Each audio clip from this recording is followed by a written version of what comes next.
माता की, भारत माता की, भारत माता की। बागलकोटेया ಮತ್ತು ವಿಜಯಪುರದ ನನ್ನ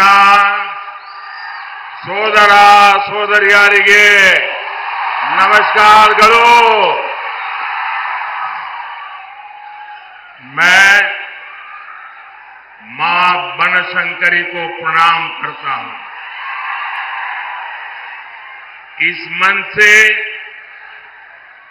गुरु बसवन्ना और सिद्धेश्वर स्वामी को भी नमन करता हूं।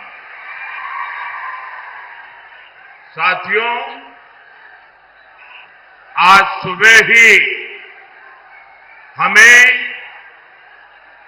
एक दुखद खबर मिली है। संसद में मेरे साथी बीजेपी के वरिष्ठ नेता और सामाजिक न्याय के अग्रणी सिपाही श्रीनिवास प्रसाद जी अब हमारे बीच नहीं रहे। श्रीनिवास प्रसाद जी कर्नाटका की चामराजनगर से सांसद थे। श्रीनिवास जी जमीन से जुड़े नेता थे, सच्चे अर्थ में जननेता थे। अपने इतने दशकों के सामाजिक जीवन में उन्होंने हर क्षण गरीबों, शोषितों, वंचितों की सेवा की। उन्होंने केंद्र और राज्य सरकार में कई अहम मंत्रालयों को भी दायित्व संभाला था। दलित वर्ग के सामाजिक उत्थान के लिए उन्होंने जो प्रयास किए, उन्हें हमेशा याद किया जाएगा। ईश्वर उन्हें सद्गति दे। उनके परिवार और समर्थकों के साथ मेरी संवेदनाएं हैं। साथियों, 2024 का चुनाव भारत का भविष्य तय करेगा। ये चुनाव विकसित भारत के संकल्प का चुनाव है। ये चुनाव आत्मनिर्भर भारत की सिद्धि का चुनाव है। हमारा संकल्प है कि नेक्स्ट कुछ ईयर्स में, आने वाले कुछ सालों में भारत विश्व की टॉप 3 इकोनॉमी बने। आप मुझे बताइए, ये भारत को दुनिया की तीसरी बड़ी आर्थिक शक्ति कौन बनाएगा? कौन बनाएगा? कौन बनाएगा? कौन बनाएगा? जी नहीं, आपका एक वोट बनाएगा।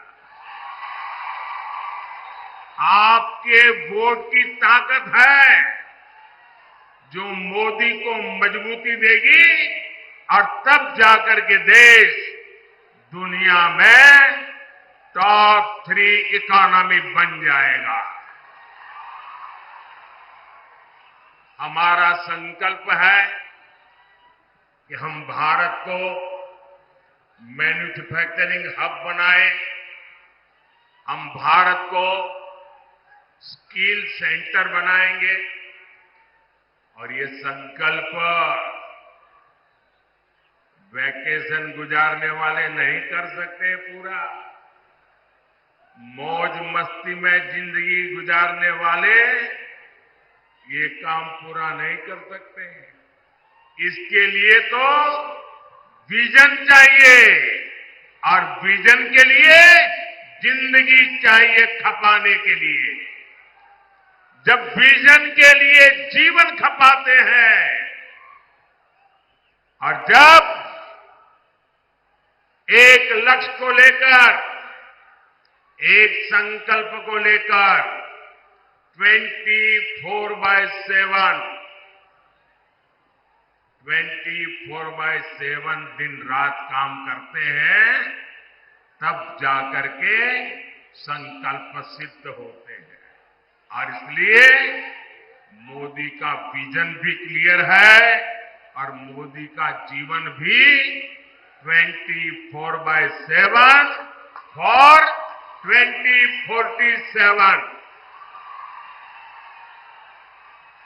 और इसलिए आज पूरा देश कह रहा है, फिर एक बार,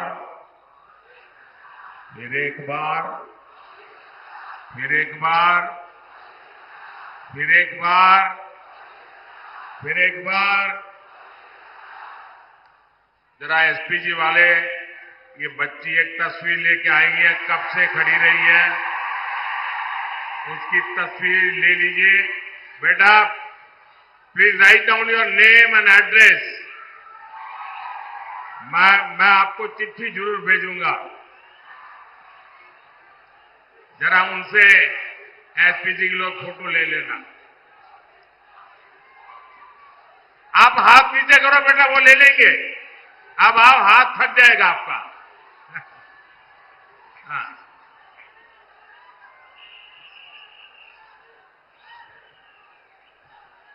अरे बाबा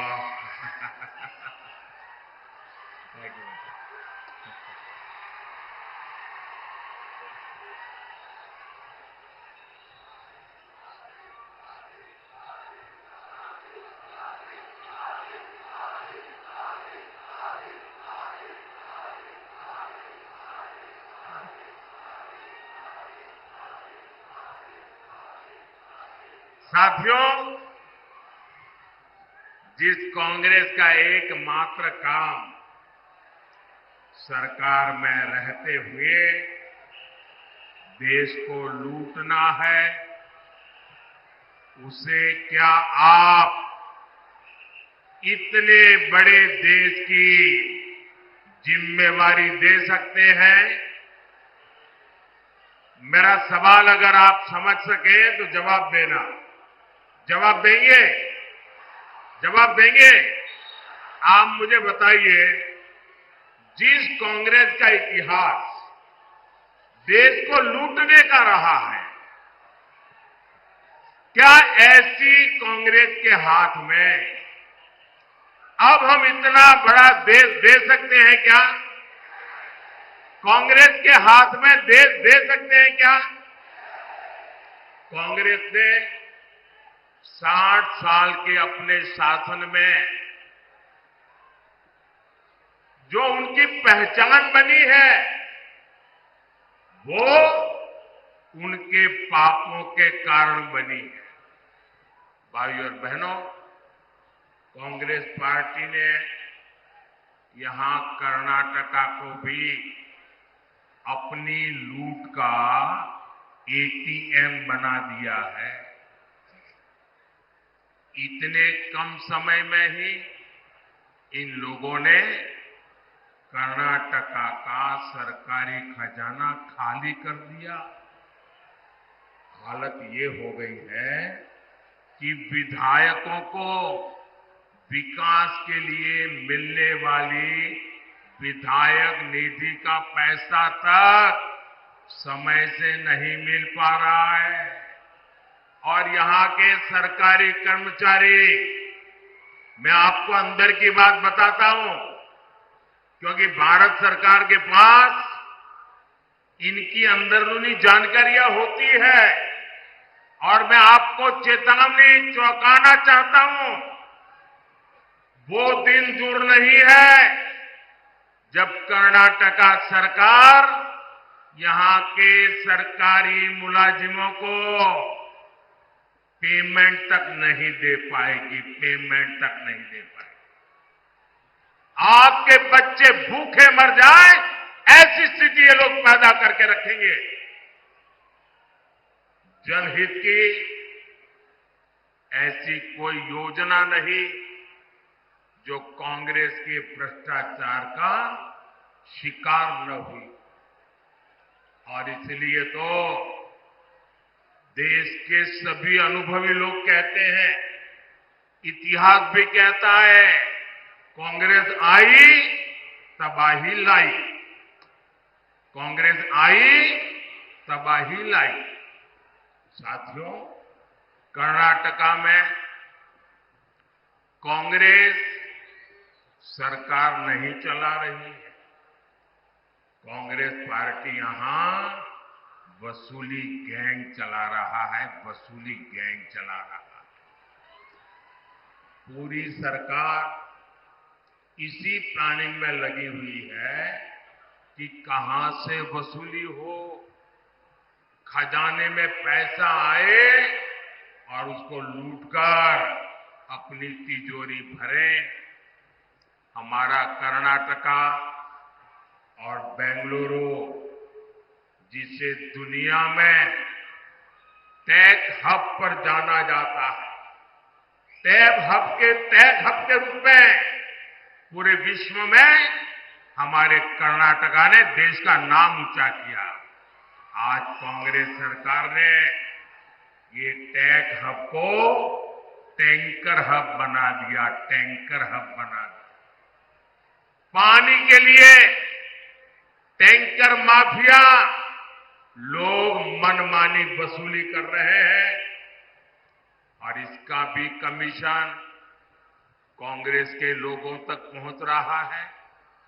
लेकिन कांग्रेस इतने से संतुष्ट नहीं है। ये लोग 2G स्कैम जैसा लाखों करोड़ के घोटालों वाला स्कैम करने के लिए सपने देख रहे हैं। आप मुझे बताइए, 7 मई को कर्नाटका को लूटने वालों को सजा मिलनी चाहिए कि नहीं मिलनी चाहिए? सजा मिलनी चाहिए कि नहीं मिलनी चाहिए?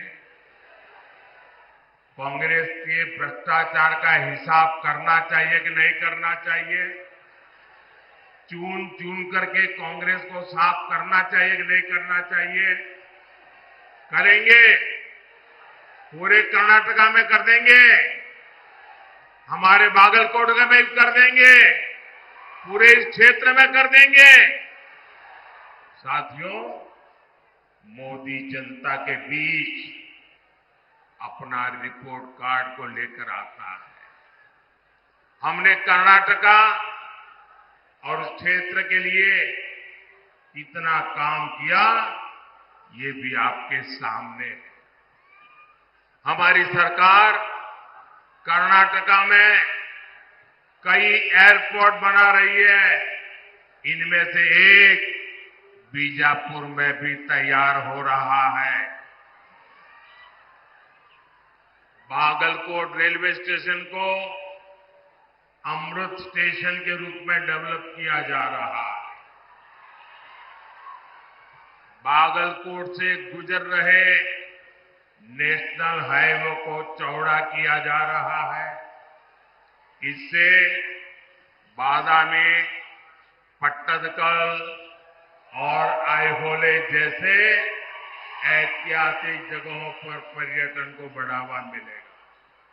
साथियों, पिछले 10 वर्षों में मोदी ने उस वर्ग की चिंता की है जिसे कांग्रेस ने बदहाली का जीवन जीने पर मजबूर कर दिया था। आज ये लोग बयान देते हैं और पता नहीं क्या क्या बोल रहे हैं। ये कहते हैं एक झटके में गरीबी हटा देंगे। अरे 60 साल हो गए, तुम कुछ नहीं कर पाए यार, क्यों ऐसे दावे मार रहे हो? सर, इनकी कई पीढ़ियां इस बात का गवाह है कि वंचित वर्ग के लिए इनकी मानसिकता क्या रही है। करोड़ों परिवार इस देश में जीवन की मूलभूत जरूरतों से वंचित थे। उनके दुख, उनकी तकलीफ से कांग्रेस और उनके साथियों के कोई वास्ता नहीं था। आप कल्पना कर सकते हैं, मोदी के आने के पहले हमारे देश में 18,000 विलेज ऐसे थे जहां बिजली का खंभा भी नहीं पहुंचा था। 18,000 गांव।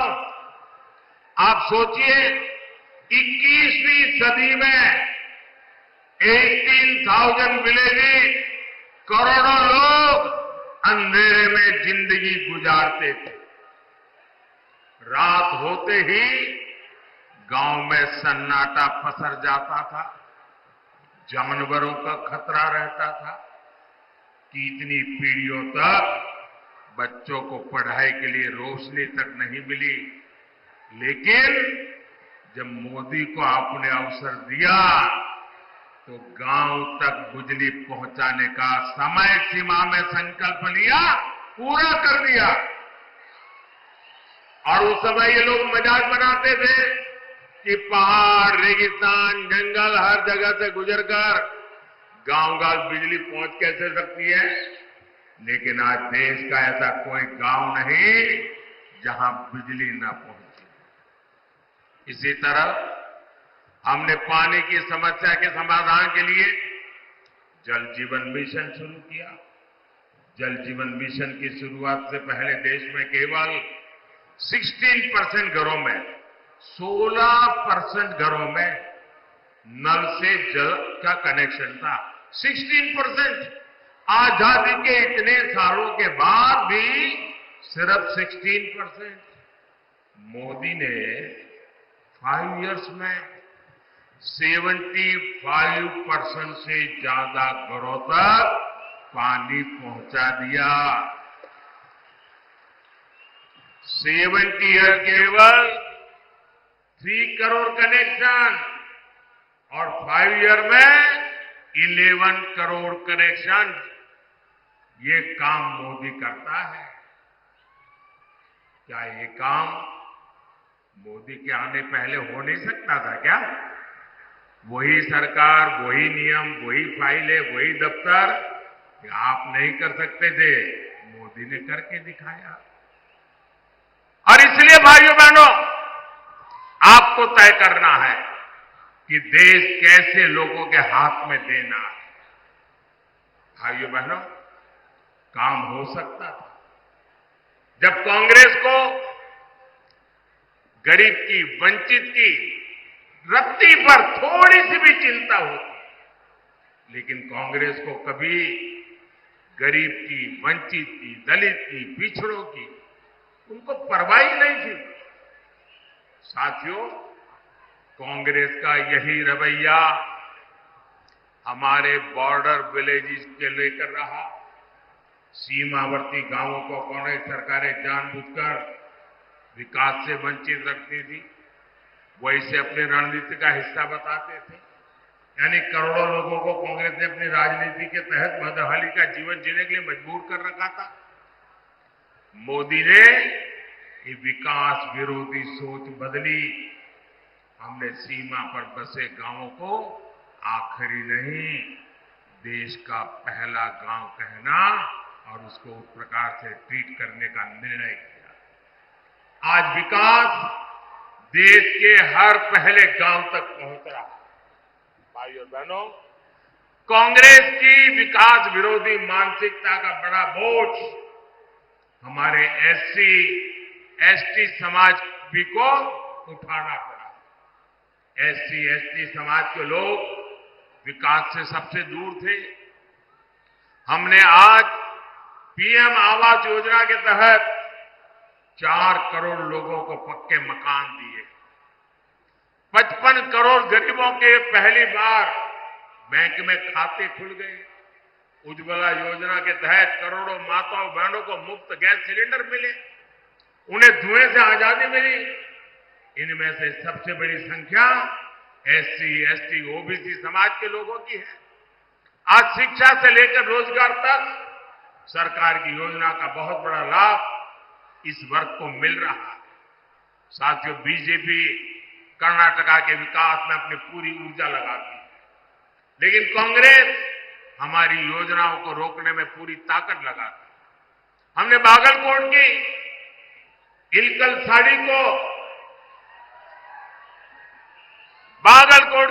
साड़ी उसको वन डिस्ट्रिक्ट वन प्रोडक्ट योजना में शामिल किया, ताकि यहां के बुनकरों को, जिन्हें आप नेकारा कहते हैं, उनकी इनकम बढ़े। लेकिन कांग्रेस हमारे बुनकर भाई बहनों की जरूरतों पर ध्यान नहीं दे रहे। साथियों, यहां भी मंच पर हमारे येदियुरप्पा जी भी है। उन्होंने किसानों के कल्याण के लिए अपना जीवन समर्पित कर दिया। किसानों का हित बीजेपी की प्राथमिकता रहा। हमने हाल ही में शुगर केन का मूल्य बढ़ाया है। इथेनॉल के जरिए हम गन्ना किसानों की इनकम बढ़ा रहे हैं। लेकिन कर्नाटका सरकार ने सिंचाई परियोजनाओं को रोककर पानी का संकट खड़ा करके किसानों को परेशानी में डाल दिया। साथियों, मैं आप सबको कांग्रेस के एक और खतरनाक गेम के बारे में आगाह करना चाहता हूं। जब से यहां कांग्रेस की सरकार बनी है, तब से कैसी कैसी घटनाएं हो रही हैं, ये आप जरा चिंता का विषय है। उसको एक साथ जोड़ करके देखिए, उसको टुकड़ों में मत देखना। आप सोचिए भाइयों बहनों, हुबली में क्या हुआ, हमारी एक बेटी के साथ क्या हुआ।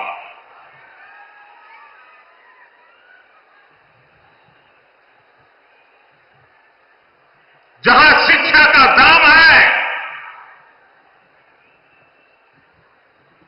हुबली में एक बेटी को एक के बाद एक चाकू के घाव मार दिए जाए, वो दृश्य देखकर हर किसी का दिल दहल गया। लेकिन यहां की पूरी सरकार वोट बैंक को बचाने के लिए बेटी के सम्मान पर ही हमला करने में जुट गई। तुष्टीकरण के लिए कांग्रेस किसी भी हद को पार कर सकती है।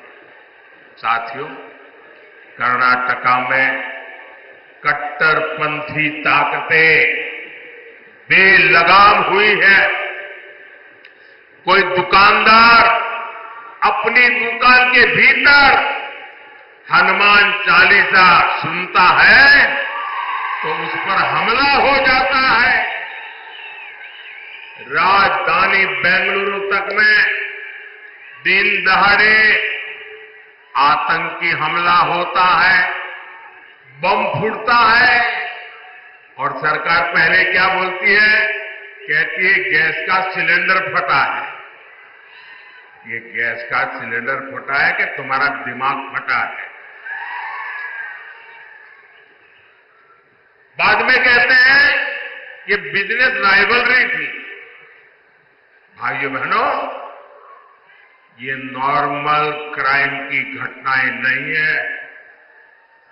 ये आतंकवाद की, कट्टरतावाद की मानसिकता है, और कांग्रेस सिर्फ वोट पाने के लिए इस मेंटालिटी को प्रोटेक्ट कर रही है, प्रमोट कर रही है। साथियों, कांग्रेस की वोट बैंक की राजनीति के चलते अब देश में एससी, एसटी के अधिकार भी सुरक्षित नहीं है। एक और बीजेपी सरकार ने कर्नाटका में तलवारा समुदाय को एसटी का दर्जा दिया था। कर्नाटका में 3 लाख से ज्यादा परिवारों को हक्कू पत्र दिए गए, लेकिन कर्नाटका में कांग्रेस ने संविधान बदलने, एससी, एसटी, ओबीसी का हक छीनने का अभियान शुरू किया है। हमारा संविधान धर्म के आधार पर रिजर्वेशन की बात नकारता है, नहीं स्वीकारता है। लेकिन कर्नाटका की सरकार ने ओबीसी रिजर्वेशन का हिस्सा मुस्लिमों को दे दिया है। ये इतने से भी नहीं मानेंगे, इन्होंने पहले भी अपने मैनिफेस्टो में धर्म के आधार पर रिजर्वेशन देने के लिए कानून बनाने की बात कही। इस बार भी इनके मैनिफेस्टो में ऐसे ही सिग्नल है और मैं देख के मेरे दलित भाई बहनों को, मेरे एसटी भाई बहनों को, मेरे ओबीसी भाई बहनों को, मैं आपको कांग्रेस के मंसूबों से चेतने की जरूरत समझिए। ये लोग धर्म के आधार पर अपने वोट बैंक को सुरक्षित रखने के लिए वो आपके अधिकार जो बाबा साहब आंबेडकर ने दिए हैं, जो भारत के संविधान ने दिए हैं, उस पर लूट चलाने की ताक में बैठे हैं। उनको लगता है कि आज पार्लियामेंट में सबसे ज्यादा एससी एमपी बीजेपी के हैं, सबसे ज्यादा एसटी एमपी बीजेपी के हैं, सबसे ज्यादा ओबीसी एमपी बीजेपी के हैं और इसलिए उनको लगता है अब एससी एसटी ओबीसी तो बीजेपी का हो गया और अब माइनॉरिटी के ऊपर भरोसा करने के लिए एससी एसटी ओबीसी का लूटो, माइनॉरिटी को दे दो। क्या आप ये चलने देंगे? क्या ये स्वीकार करेंगे क्या? और मैं मेरे दलित भाई बहनों को, मैं मेरे आदिवासी भाई बहनों को, मैं मेरे ओबीसी भाई बहनों को आज गारंटी देता हूं, मैं कांग्रेस के ऐसे किसी मंसूबों को सिद्ध नहीं होने दूंगा। आपके अधिकारों की रक्षा के लिए, आपके आरक्षण की रक्षा के लिए मोदी किसी भी हद तक जाएगा, ये मैं आपको विश्वास दिलाता हूं। साथियों, आजकल एक और चिंता का विषय मैं आपके सामने रखना चाहता हूं। सोशल मीडिया का जमाना है, टेक्नोलॉजी का जमाना है और बहुत सी चीजें व्हाट्सएप पर, एक्स पर, सब पर आती रहती हैं और हम भी कभी देखे बिना फॉरवर्ड कर देते हैं। मैं सबसे पहले सोशल मीडिया के प्लेटफॉर्म पर काम कर रहा आया। आज दुनिया में भी सबसे ज्यादा फॉलोवर अगर किसी के हैं तो जो पहले 2-3 नाम है उसमें आपका एक मोदी है, क्योंकि मैंने इस ताकत का सदुपयोग किया, समाज से जुड़ने के लिए उपयोग किया, समाज की भावनाओं को समझने के लिए उपयोग किया, सही बात पहुंचाने के लिए उपयोग किया। लेकिन जो लोग चुनाव हार चुके हैं, मैदान खो चुके हैं, ये लोग इन दिनों टेक्नोलॉजी का उपयोग करके फेक वीडियो बना रहे हैं, आर्टिफिशियल इंटेलिजेंस का दुरुपयोग करते हुए मेरी आवाज में ऐसी भद्दी चीजें आजकल सोशल मीडिया में डाल रहे हैं कि बहुत बड़ा खतरा पैदा हो रहा है। और इसलिए मेरी देशवासियों की अपील है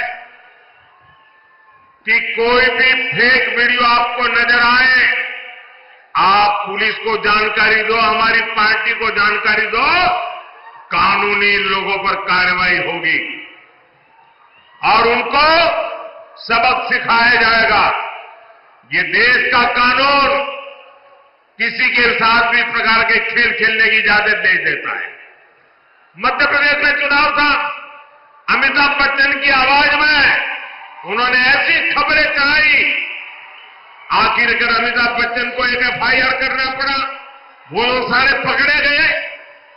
ये खेल बहुत बढ़ाया इन लोगों ने हताशा और निराशा में, और इसलिए मेरे भाइयों बहनों, हमें जागरूक रहने की जरूरत है। ये कोई भी फेक चीज आए उस पर भरोसा मत करना। दूसरी एक बात,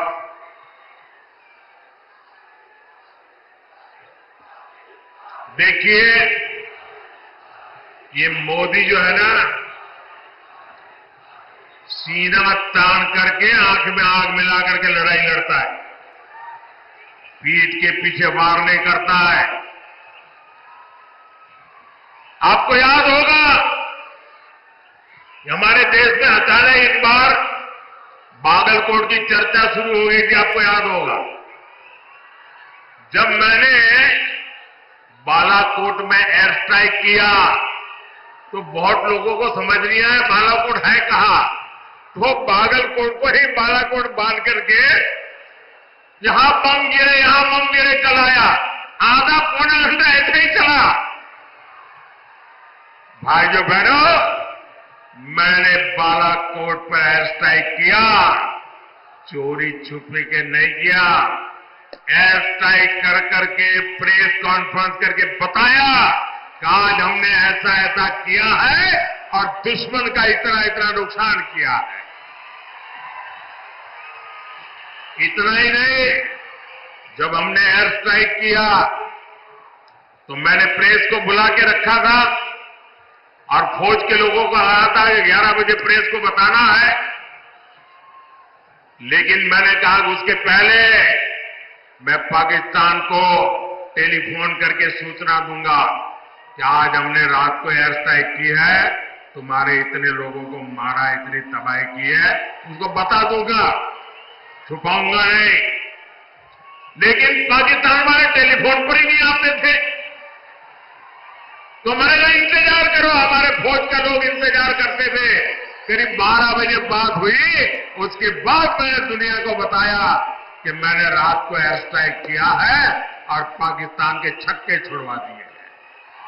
भाइयों बहनों, ये मोदी छुपाता नहीं है, न मोदी छिप करके वार करता है, जो भी करता है सामने से करता है, देश के लिए करता है। और आज भी जो लोग मेरे देश के निर्दोष नागरिकों को मारने की हरकत करेंगे, ये नया भारत है, घर में घुस करके मारेगा। साथियों, 7 मई को आपका वोट बैंक की राजनीति करने वालों को जवाब देगा। आपका वोट विकसित कर्नाटका, विकसित भारत की गारंटी बनेगा। मेरा अनुरोध है, बागलकोट से मेरे अनन्य साथी PC गड्डीगौड़ जी और बीजापुर से हमारे वरिष्ठ साथी रमेश जिनागी जी को विशाल बहुमत से विजयी बनाइए। आप यहां अपने परिवार में अपने परिचितों से कहिएगा कि मोदी जी आए थे, मोदी जी ने आपको प्रणाम कहा है, हर घर में मेरा प्रणाम पहुंचा देना। मेरे साथ बोलिए, भारत माता की, भारत माता की, भारत माता की। बहुत बहुत धन्यवाद।